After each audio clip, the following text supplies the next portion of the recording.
We're here, we're queer, and we love the Lord. That's right, you're listening to Coming Out Christian, a podcast about life at the intersection of queer identity and Christian faith. This fun, faithful, and sometimes irreverent podcast is a production of Love Boldly, an Ohio-based nonprofit creating spaces where LGBTQIA+ people can flourish in Christianity. I'm one of your hosts, Siobhan Boyd-Nelson, and my co-host is the Reverend Dr. Ben Huelskamp, Executive Director of Love Boldly. So join us, and let's find out who's coming out today.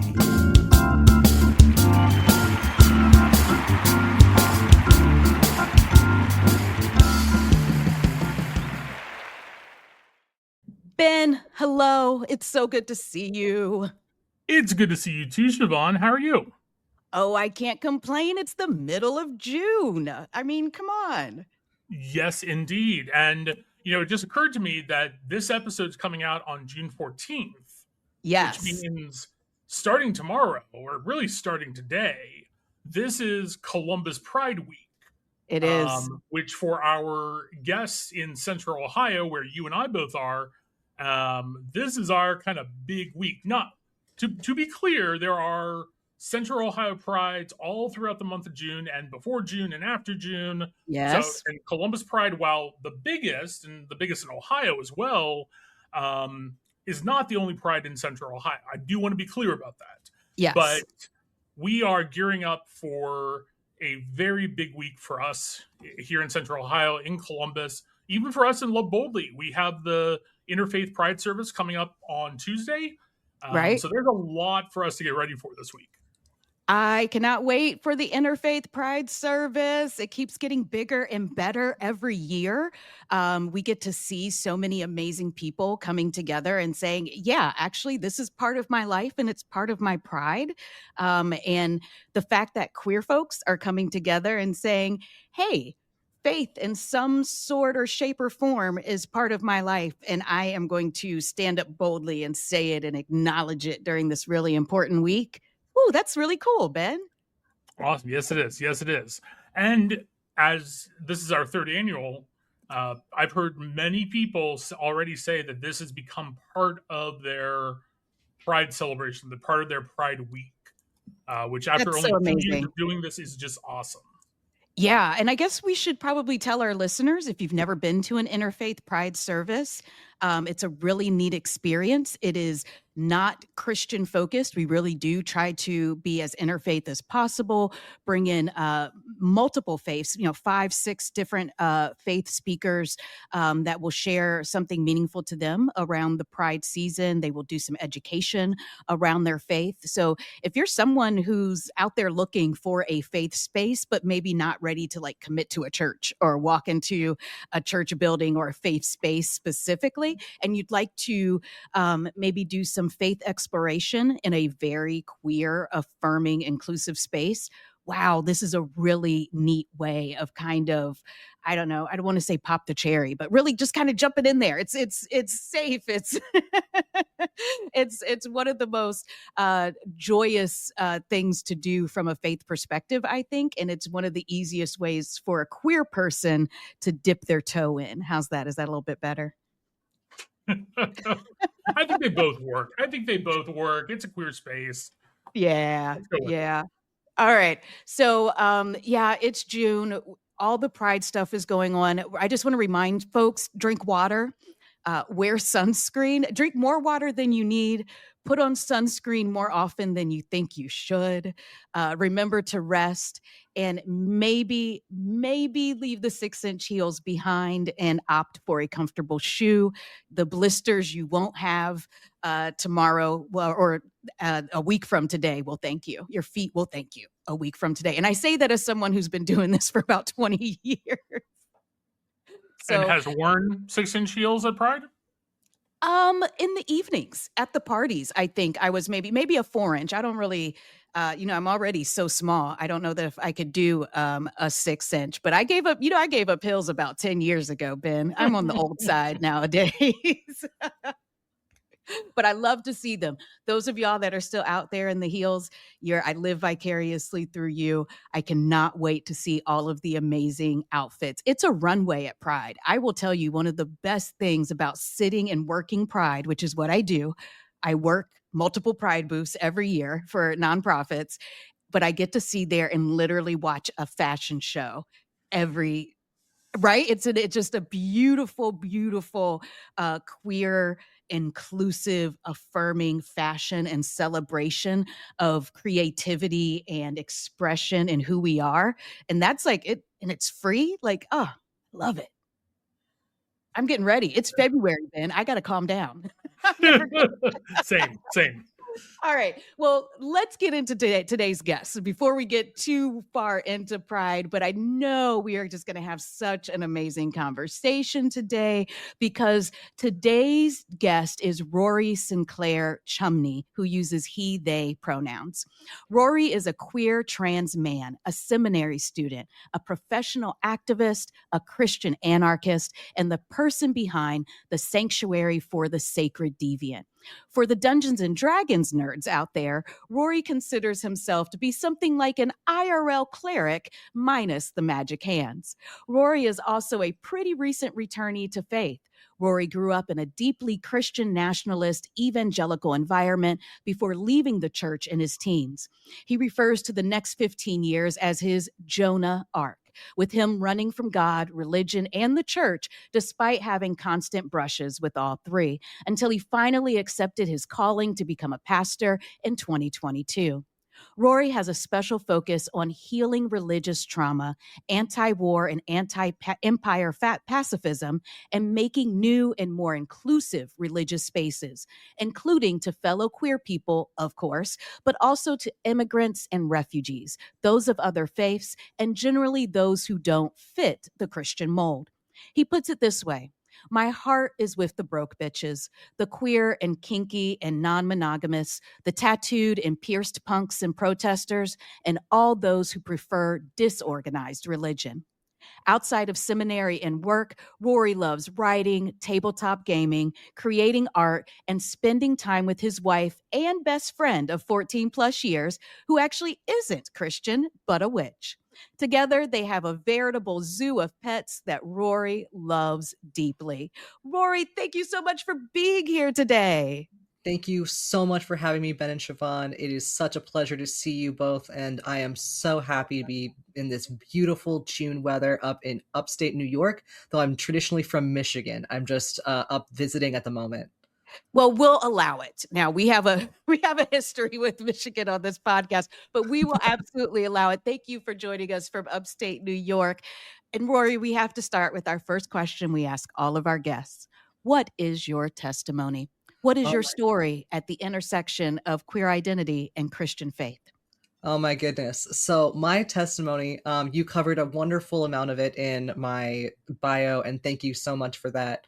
Um, but I did start in a deeply conservative Christian nationalist environment in rural Michigan, and it was an interesting time for about 15 years. Mm, And luckily, I had really supportive parents who were not conservative at all, but just the churches around us, those were the options. They yeah. were not aware that there were other churches we could go to. Um, and so I grew up seeing just the worst parts of Christianity, the bigotry, the hatred, the sexism, especially. And this was prior to my transition. I didn't transition until my 20s.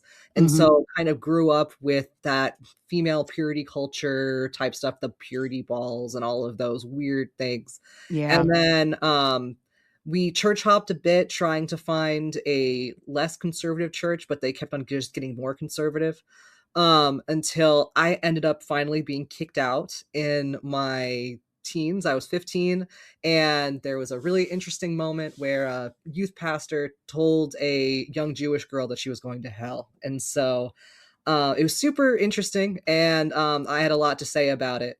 And it ended up being my last day in youth group. And Mm, so I left for a really long time, and that's about the time that my Jonah arc happened, where I did everything in my power to try to stay as far away from religion as possible, and God was not having it. Yeah. I was like, I'm going to do every other type of thing that I can, because the problem was the type of work I wanted to do was pastoral, but I didn't want to be a pastor because that meant religion. And Yeah. so I was like, oh, I'm going to work nonprofit. I'm going to do this. I'm going to help with psychology. I'm going to be a journalist. I'm going to do all these different things. And every single time I started a new path, I kept bumping into, oh, suddenly I'm working with a group of nuns. Suddenly I am with a nonprofit that originally wasn't religious, but then suddenly there's this group that's been introduced that's religious, and I'm seeing a different side of Christianity. And I'm like, no, no, no, no, no, no. I'm not Christian. I'm a Christian. And they're like, but you act Christian. And I'm like, I'm Mm. not. And then finally, what occurred was shortly after I transitioned, which at that point, I kind of accepted that it didn't matter if I was ever interested in church. Church would not be interested in me because Okay. I was a trans man now.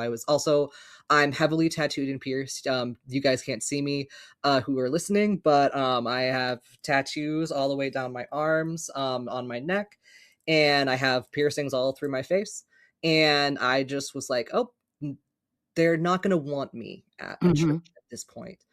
And my parents successfully wrangled me over for an evening. And once they had gotten me kind of trapped with a bowl of food in my lap, they were like, hey, so we have a new pastor. Do you mind if we put them on YouTube just so you can like see one of their sermons? I think you'd really like them. And I'm sitting there with my food and I'm like, well, I can't get up now. Right. Um, and they pull it up and then they're like, by the way, our pastor is non-binary. And I was like, whoa, whoa, whoa, Whoa. whoa, whoa, whoa, whoa. What do you mean non-binary? I'm like, you can't be a pastor and non-binary. That's like illegal or something. And they put it on, and it's kind of a Jonah moment, kind of a road to Damascus moment. It's sort of in those religious experiences that just can't be explained. I looked up and I saw this pastor preaching on the screen, and I could see their tattoos poking out from outside of their robes, and they were in full regalia, the full robe, full sash, just everything, and they were standing at the pulpit doing a beautiful sermon. But I could also see that there was the church behind them and people in front of them listening to them. And I just had this moment where I was like, that's going to be me. And I was Mm. like, and it felt like it didn't come from me because I would not have thought that thought, because that was not the world I was part of. And I knew that was what I was going to do and it was meant to do. And I just started bawling my eyes out, terrified my parents. Oh. Um, and I turned to them and I was like, I'm pretty sure I'm supposed to be a pastor. And they're like, whoa, whoa, whoa, whoa, whoa. Like, we're excited that this like had an impact on you, but we weren't expecting like, I don't know how to explain it. I think I meant to be a pastor. I don't know what that means because I haven't even been Christian for like 15 years. Mhm. What am I going to tell my wife? Like all these questions, who's not Christian. And so I had this really interesting car ride home where I prayed for the first time in 15 years. It was so awkward because I was just like, hey God, how are you doing? It's been a while. But essentially I was like sitting there with my steering wheel and I was like, okay, I had this really weird moment. Maybe it was a fluke. But it didn't feel like a fluke. So here's the deal. I know that the whole thing about faith is that you're supposed to believe without evidence. I'm jaded. I'm going to need some evidence. And Mm. so here's the deal. I will look into this, but if the doors don't open up, then I'm going to walk away from it. And so it is up to you to open the doors. Mhm. And within 3 months, I had a full ride scholarship to a seminary that was not just progressive, but like accepted my Christian anarchist leanings and had a bunch of mentors who were in the same area. And I Wow. didn't even know that was an option. Like, I assumed that I'd be having to hide that I was transgender, that I was going to have to hide that I was queer and married to a woman, like all these different things. And suddenly I was at this place that I didn't know could exist. And my wife, so she's a green witch and she's also an ecologist. And she was part of me choosing my seminary, where we went to visit, and they're like, oh, we are doing all these ecological pieces, and they were describing them, and they described the exact research that my wife was currently working on at that moment. And Wow. so my wife was like, oh, I specialize in this case it was prairie restoration at the time. Okay.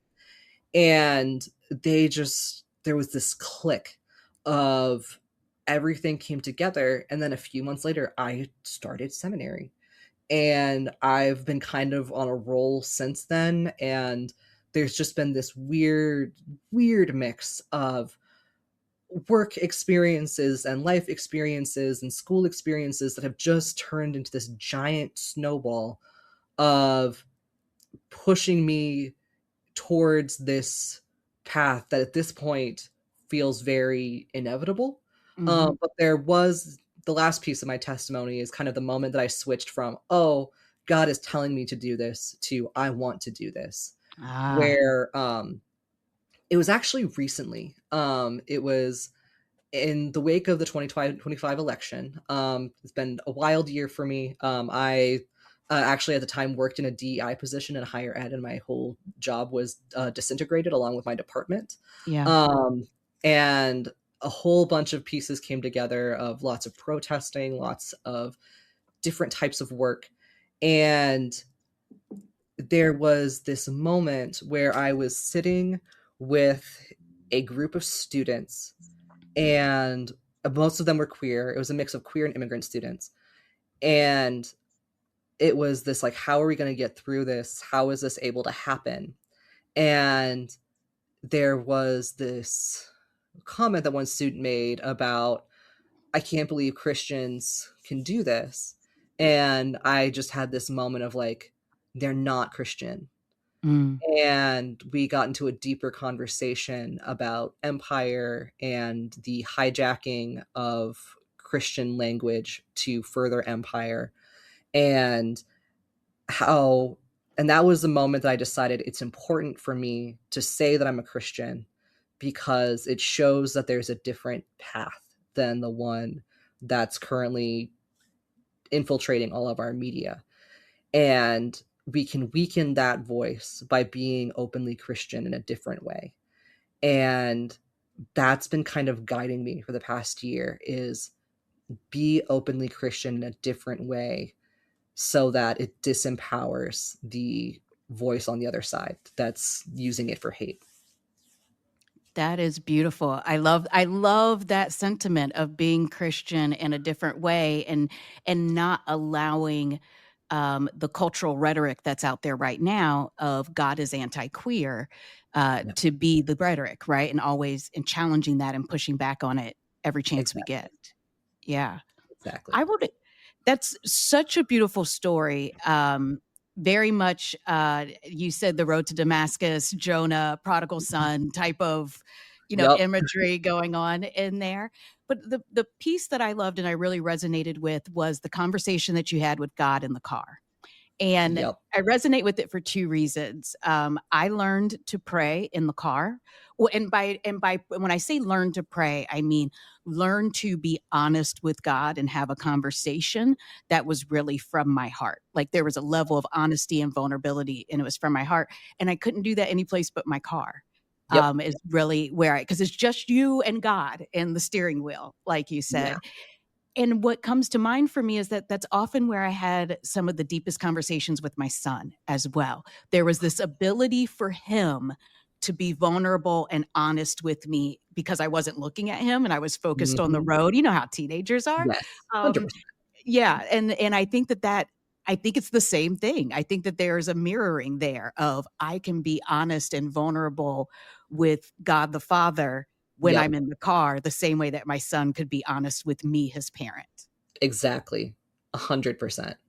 Yeah, and the thing that you prayed so honestly, like, "Hey, I think I heard this thing, but I'm jaded. I'm gonna run away as soon as I can. If you want me to do Yeah. this is what I need." Yeah. I was like, I have to tell my friends and my wife that I think I might be Christian now, and I don't want to do that. Like, I need some really concrete evidence, or else this is not happening. Yeah, let's talk about that for a little bit because your wife is a witch, so Yes. you were married to someone who wasn't Christian, you got married in a time when you were very much anti-Christian, running from anything Yes. Christian. But what was that conversation like with your wife? It actually it was really funny. It kind of was like when I came out as transgender, because I came out as transgender after we got together. Okay. And so I came out as trans in 20 end of 2020, early 2021, Mhm. where I was like, I think first I was like, I think I might be non-binary. And my wife was like, I've known for about 7 years. Yeah. Yep. I've been waiting for you to catch up. Mhm. So welcome in. And I had then had the same experience where a year later I'd started testosterone and I really liked the changes that were happening. I was like, baby, I think I might be a man. And she was like, uh-huh. Uh-huh. Yeah, I know. I'm aware. I've been waiting. And now you've taken the next step. And then I came to my wife and be like, baby, I think I'm supposed to be a pastor. And that one she didn't like in the exact same way be like, I know. But she sat with it and she was like, you know, in all the time we've been together, you have never shut up about religion once, despite being so anti it, where you talk constantly about what Jesus actually said and did and how things are being misappropriated. And you've never acted like you hate God, just the institutionalized religion. Mm. And she's like, if you are seeing something different and a different way forward, and she's like, also, I've been your DM in D&D for at that point like 10 years. And she's like, you have only ever played paladins and clerics in the entire time, which for D&D nerds or non-D&D nerds, those are the religious based classes. And so she's like, honestly, this is not surprising. Yeah. This feels like if there is a way forward to be within the institution of religion in a way that is non-harmful and that is pushing back against some harmful rhetoric, then that feels like the place that you belong. And so she has been my biggest supporter, despite being terribly terrified of churches herself. Mhm. Um, and she is the one who proofreads all my sermons and comes with me to events, even though she's like, I don't know any of these songs and I don't know what any of these people are saying, but I am here and I'm supporting you. And I'm like, thank you so much for being here, because I still get the shakes when I go through some church doors. Yeah, it sounds like I think I'm agreeing with your wife here, Rory. It does sound like you always wanted to be a pastor. And for those of us who grew up in the Pentecostal Apostolic Church and were not allowed anywhere near Dungeons and Dragons because it was called Dungeons and Yeah. Dragons, who are the clerics and the paladins? You said they were religious, and you described yourself Yeah. as an IRL cleric. So what does that Yes. mean? Um, Super nerdy aside, it's essentially you can play as different classes of characters where you can be like a fighter or a rogue or a wizard, and in these ones it's characters that have devoted themselves to either an oath if you're a paladin or a god if you're a cleric, and you are going through and you are following whatever creed that you have devoted yourself to. And for my specific characters, I picked oaths that were very much like oaths of the people, or so very kind of like the communist oath, the Yeah. or the god of the light or the god of mercy, things like that. So very hysterically close to Jesus of the Bible. That's really funny. I've never heard anyone talk about Dungeons and Dragons and how they can play as a Jesus type character. It's really Um, funny. that really is very, very cool. Um, I want to talk about your time growing up, just because so many of our listeners share a very similar history of being in these conservative spaces. And you talked about purity culture and all those different things. We had a wonderful episode recently with someone talking about purity culture. Yeah. How do you are a trans man, so how does purity culture and how do you wrestle with and deal with purity culture, and how has that played out in your adult life? Oh, it's been interesting trying to unlearn all the things that I hadn't realized I'd learned from growing up conservative, where there was. So I work very hard to decolonize myself as much as possible and untie myself from empire as much as possible, but it's still really difficult. Yeah.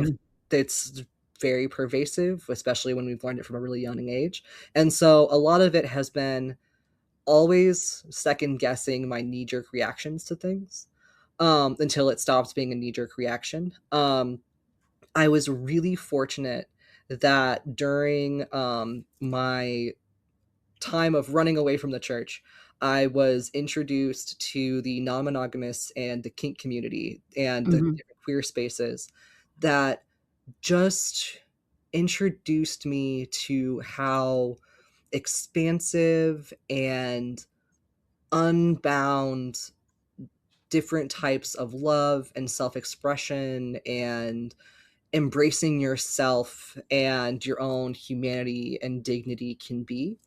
And I very much am a fan of what a lot of people call slut culture, of just being very much comfortable in who you are in your own body and embracing different types of fashion, different types of things that are mostly looked down upon in especially conservative church circles. I don't know if I ever would have broken out of some of the purity culture and Puritan rhetoric if I hadn't engaged in those queer spaces.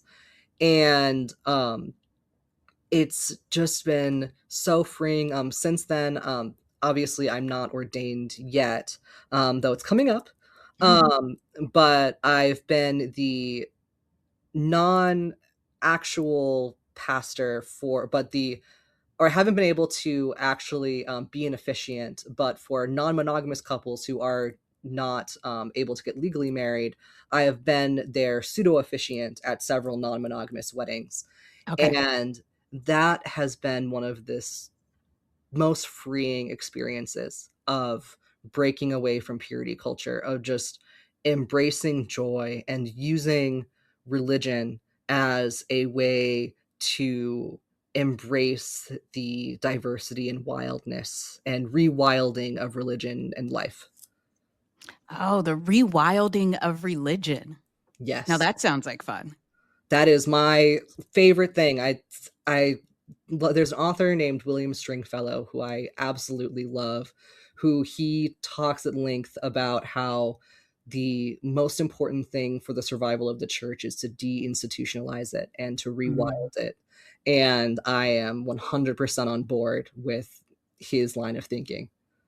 Yeah, that's really beautiful. And when you were talking there about purity culture and then about how being involved in the kink and non-monogamous communities help you kind of unravel all those things that you were taught, that sounds very familiar to me. And it Yep. also, I guess it sparked something in my brain where I said, oh, the church pushes back against queerness because so much of queerness challenges purity culture. Like when you were saying that, it just really clicked in my brain there. It's not just the sex itself. It's not just, the same gender thing. It's all the ways Yeah. that queerness pushes back against purity culture. Exactly. And like, for example, being trans and why there's these current issues around transness. Of what transness really does is it breaks down binaries and allows people to choose their own pathways and their own self-expression. And that is so much a breaking apart of empire where people are supposed to have very set roles, where we are set by race, we are set by class, we are set by religion, we are set Mhm. by gender. And all of these things are things that we are not supposed to be able to escape from.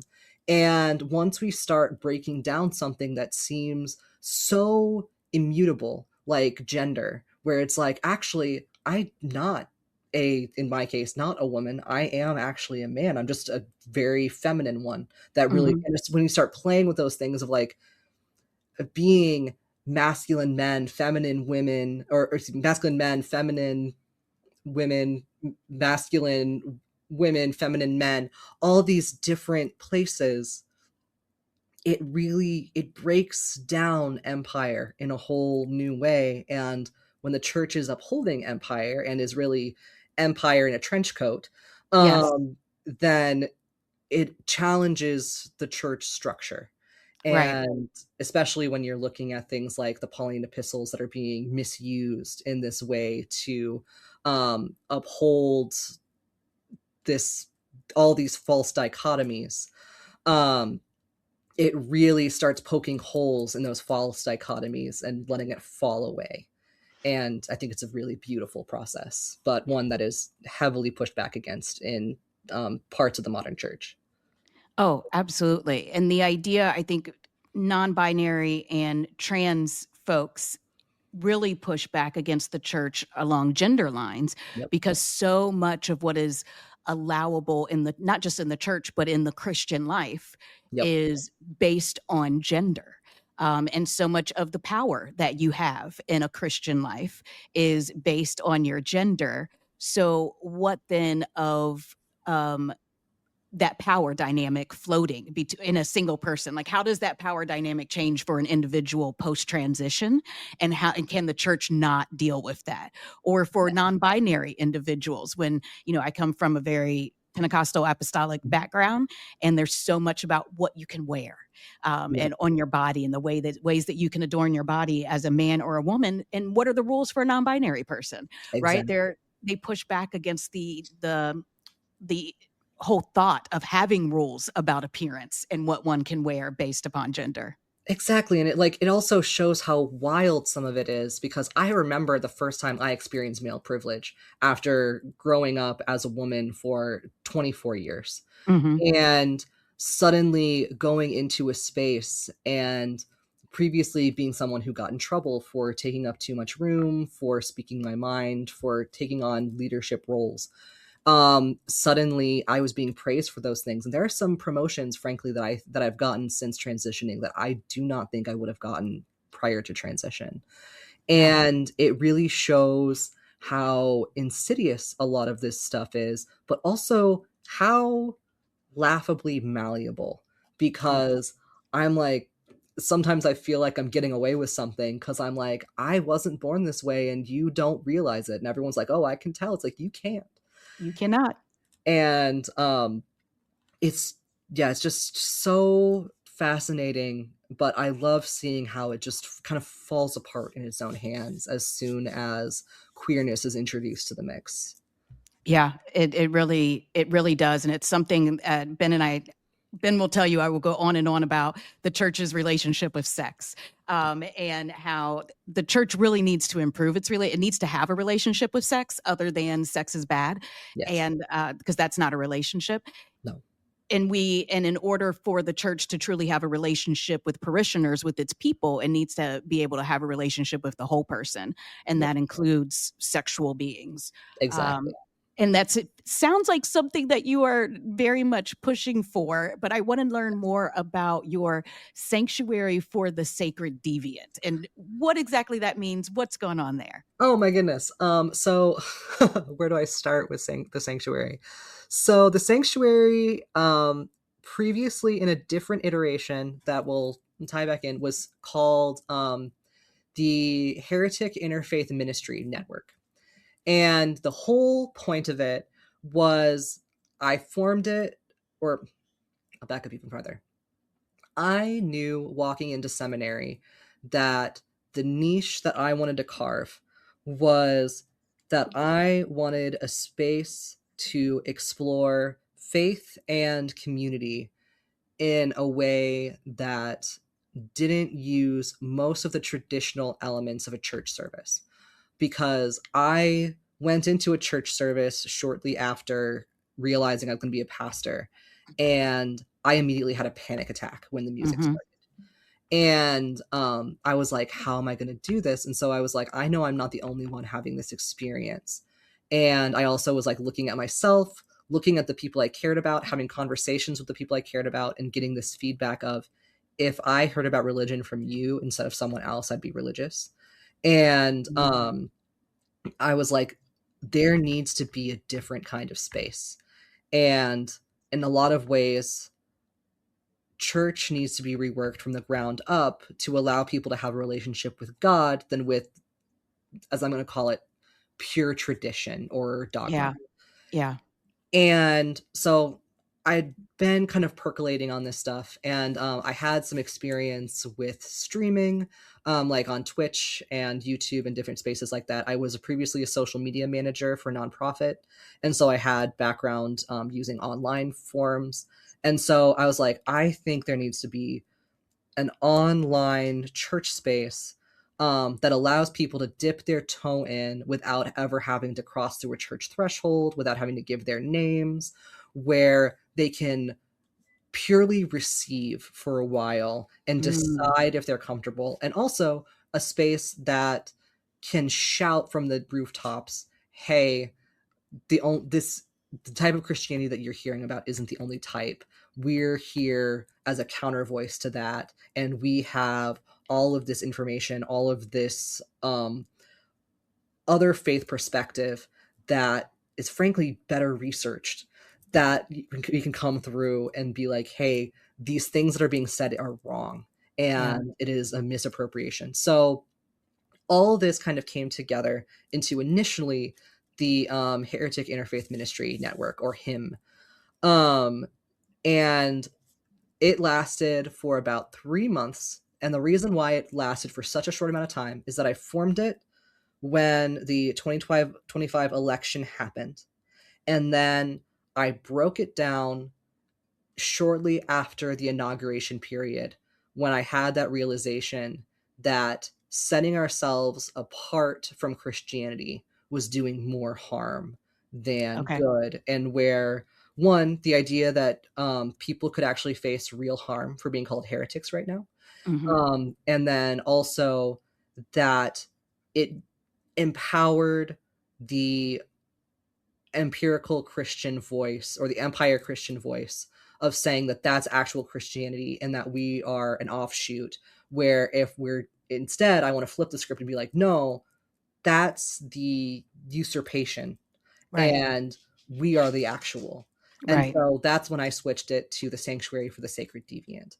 And that's when it was like, this is not just interfaith. This is now focused on, this is Christian anarchy.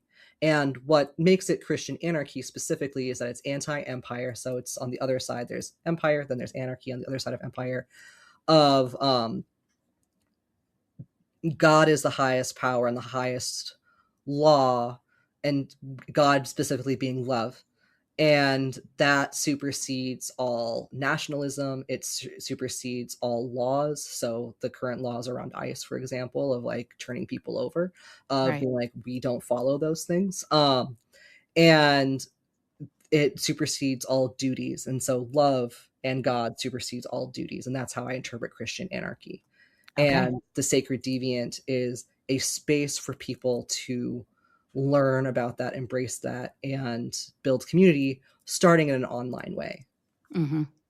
That is absolutely beautiful. I love the way that you define Christian anarchy, because I will tell you, I am a rule follower lady. And so I hear the term anarchy, and I don't like the term empire. And I'm like, also though, anarchy, like that just also feels like a bridge too far. And though when you defined it as God is our ultimate law, God is love is the ultimate law, then yes. Okay, Yeah. now I'm Yes. on board with it. That was beautiful. Thank you for getting me there. Absolutely. It's always a scary one to use.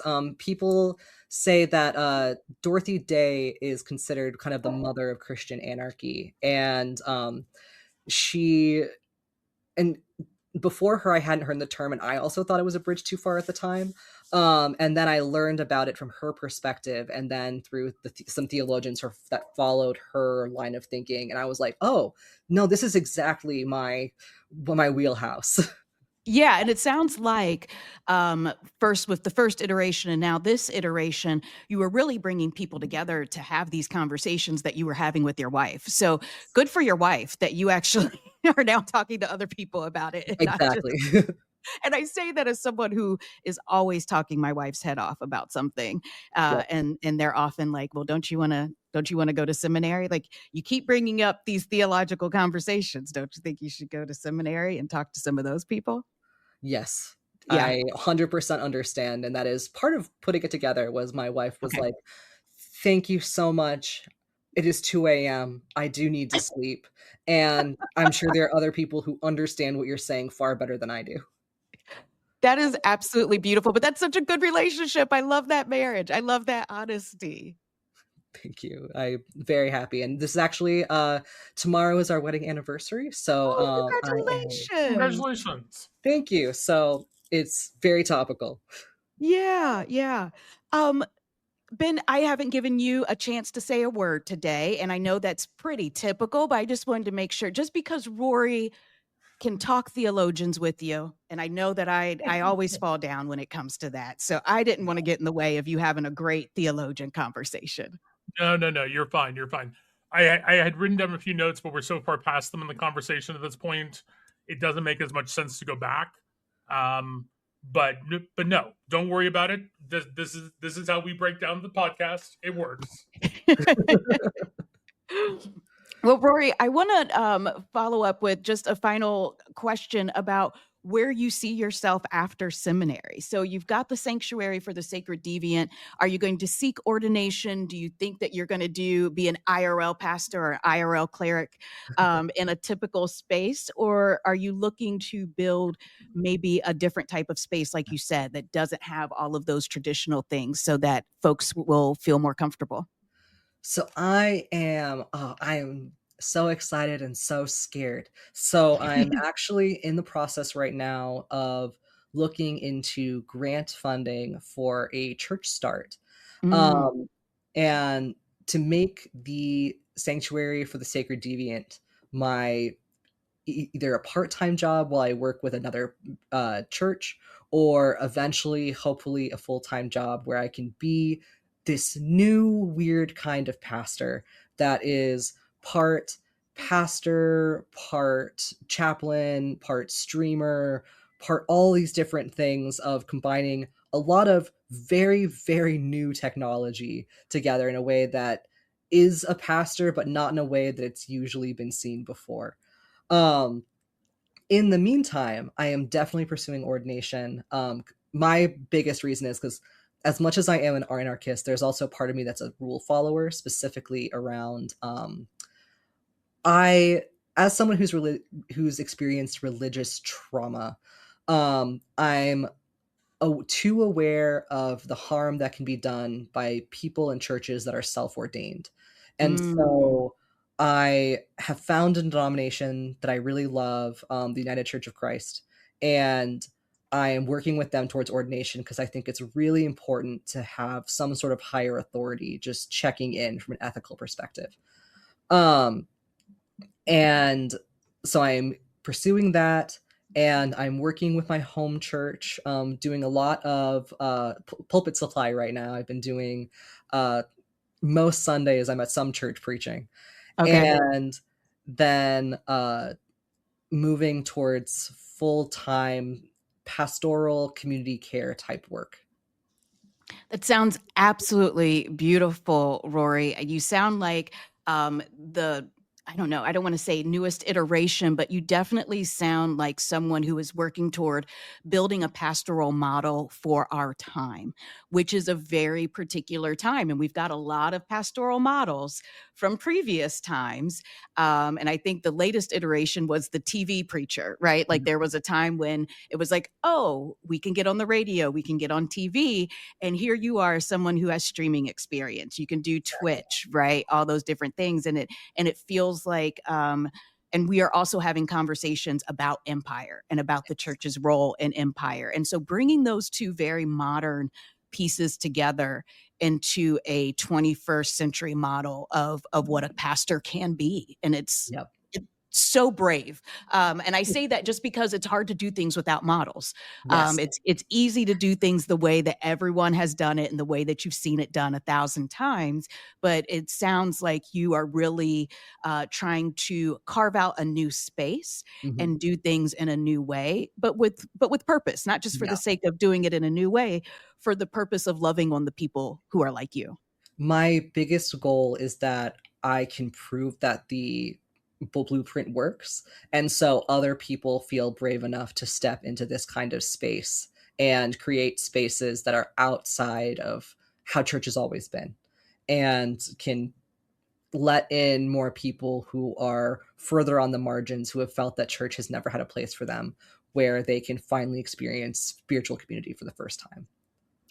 That is absolutely beautiful, Rory. Thank you so much for doing that work, for stepping out and carving that niche, because so many of us need it. I know so many people are going to be blessed by your work. And thank you for being here and being our guest today. Absolutely. It has been such a pleasure. Thank you so much to both of you. It has just been wonderful to be here.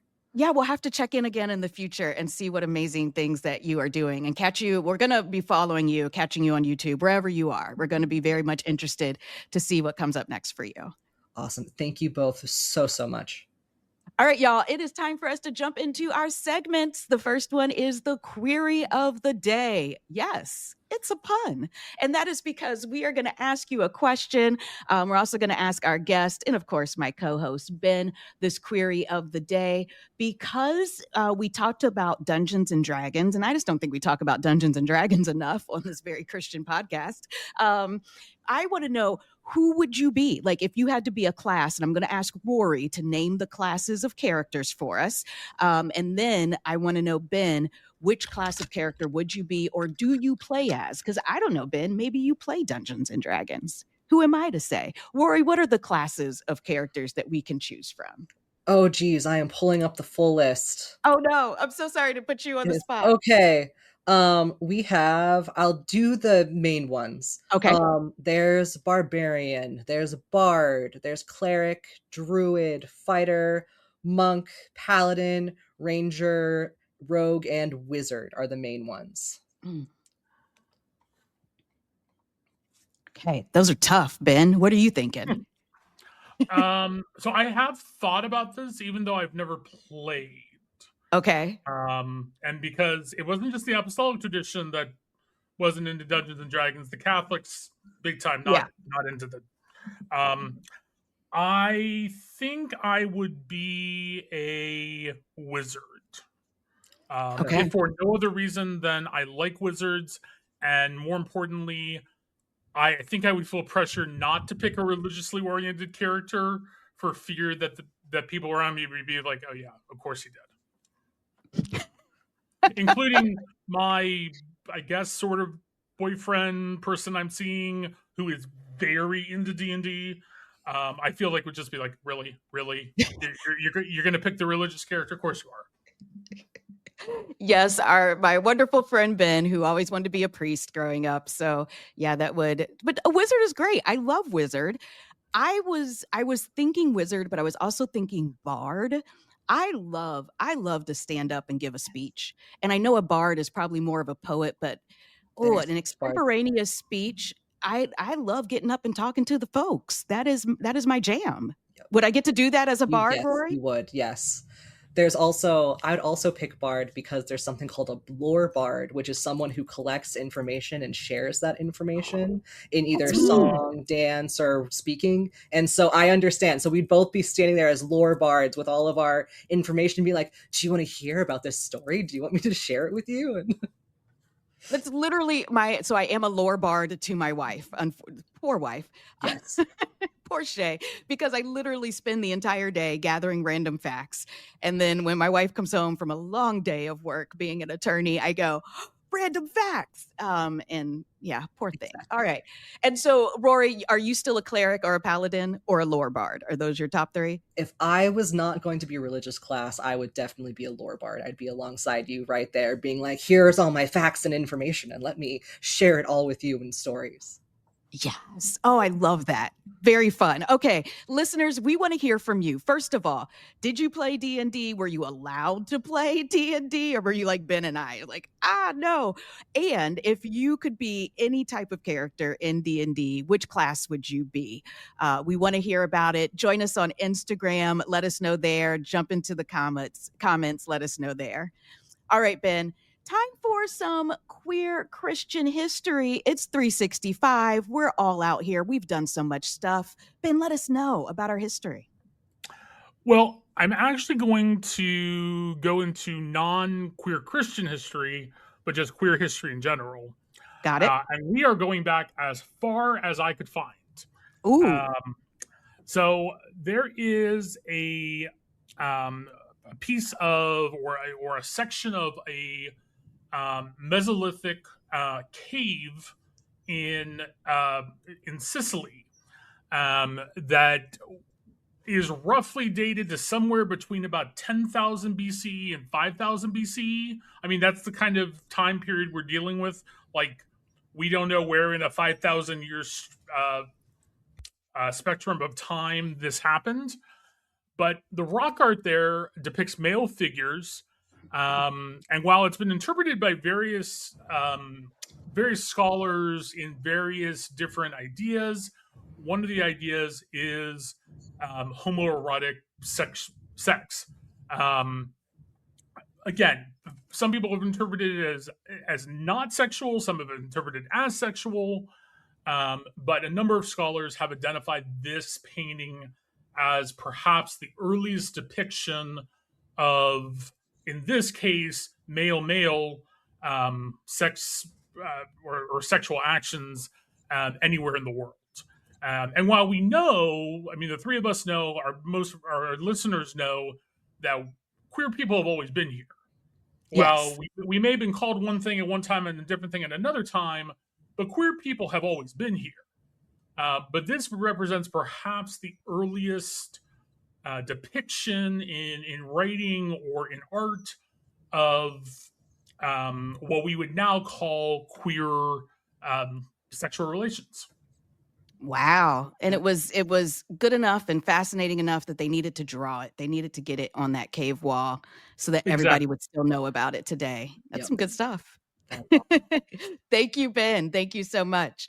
Well, y'all, that brings us to the end of another amazing episode. Thank you so much for listening. And thank you to our amazing guest, Rory. Rory, is there anything that you would like to promote? Where can our listeners find you and learn more about you and your work? Absolutely. You can find me online. My personal handle is Punk Pastor, and you can also find me at Sacred Deviant on most social media platforms. And for those who are looking for a different way of doing seminary, like what I have described, you should definitely check out the Methodist Theological School in Ohio. It is where I go, and it is a wonderful place for people looking for a seminary experience that is more anarchist. Oh, that is beautiful. Thank you, thank you, thank you. Well, folks, it has been a great afternoon with Rory. We've learned so much. Learn more about some Christian anarchy. Doesn't that sound fun? We learned new terms today. But come back again when we're going to have another amazing guest. You're going to learn so much more and hear another amazing story. Remember to like, Remember to subscribe. And Ben, I think you want me to remind everyone that our interfaith service takes place on Tuesday, June 16th. Go to loveboldly.org to find out all about it. All of the info is there. Remember, all are welcome. Any faith, no faith. Come and be in community and be loved by those who love you. Thank you so much for listening. Tell a friend and join us next time on Coming Out Christian.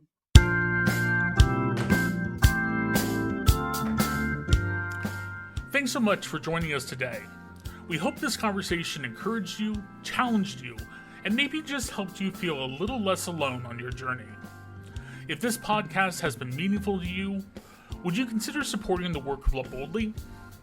Love Boldly's mission is to create spaces where LGBTQIA+ people can flourish in Christianity, and your donation helps make conversations like this one possible. You can give at www.loveboldly.net/donate.